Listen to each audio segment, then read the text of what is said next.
Hello and welcome to another episode of the USA Volleyball Show to Go. We're here at the 2024 AVCA Convention. The convention is underway right now, so we got demonstrations going on right in front of us. Everybody's in here looking at all the vendors, but we're excited to be here and joined this time by none other than U.S. Women's Sitting National Team head coach Bill Hamiter. Bill, thank you so much for joining us. My pleasure. I'm glad to be here. I know we kind of roped you in on this. You almost escaped, but we reeled you back in here. But I guess, just to kick things off really quick, a great summer for you and the team. It's just like a little bit of a recap on Paris. What was this go around at the Paralympic Games like compared to other years? It was definitely different than Tokyo. Of course, yeah. With COVID, games could have gone any direction. Right. And some of the previous games, I think people were leaning more towards either us or China winning. So there was a little bit of a surprise maybe when it was both China and us in a gold medal match there in Paris. But so I think, walking into it, that may have been one of the biggest things. Of course, we all thought, we deserved to be there, so we were looking forward to it. But it was also one of those things where, we lost to China in the pool play.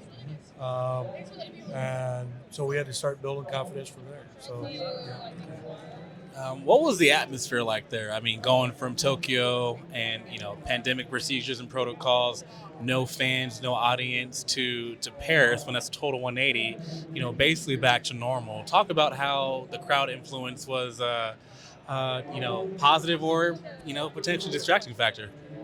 I think it's always good. I don't care whether it's The fans are for you or against you. It's Exactly. always good to have the fans there because the players can draw on that for their own energy and stuff, which that's part of what made it so difficult in Tokyo. But even having a lot of our USA fans come over was good too. A lot of family, a lot of friends. So that was good to see.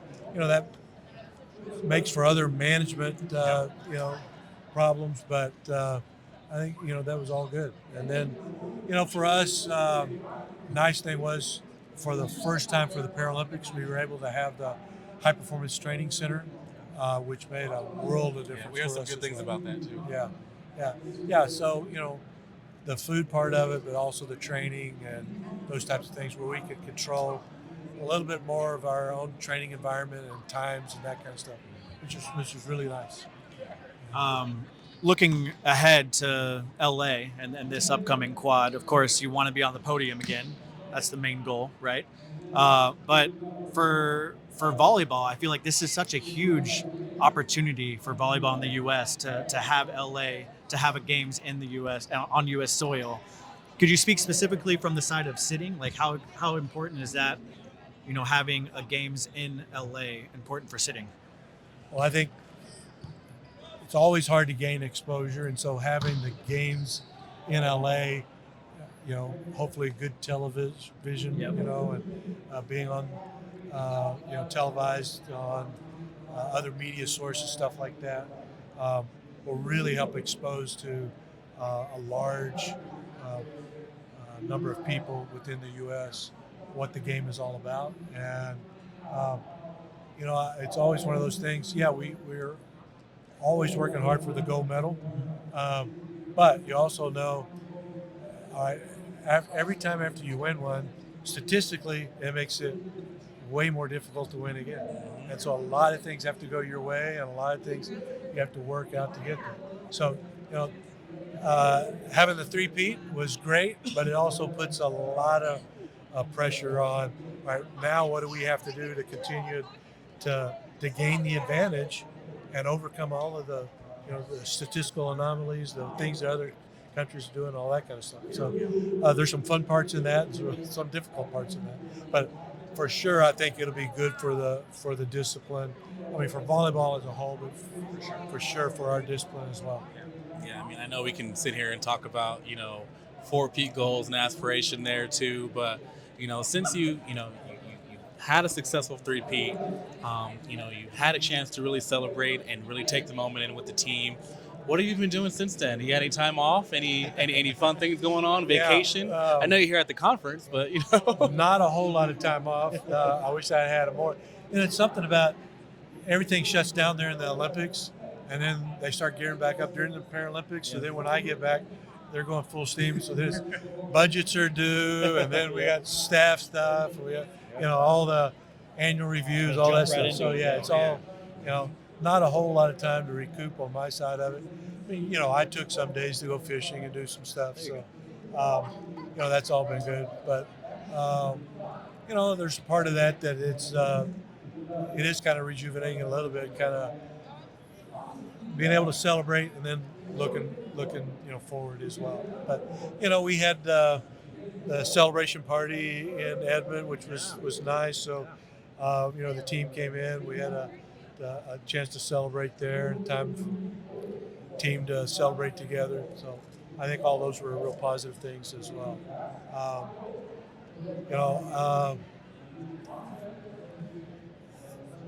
I was as a head coach, what you want to see, you never know that you're going to see it. But almost after the first serve in that gold medal match, I knew that it's like, all right, they're here to play today, and you need your big players to play big in those types of matches, and they did.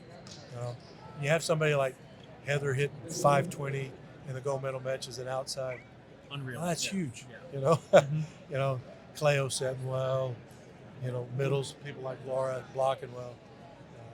Things kind of go your way that way. So it was good to see. You're, when Heather and Laura on the court, Kaleo, as you mentioned too, like you got a good shot.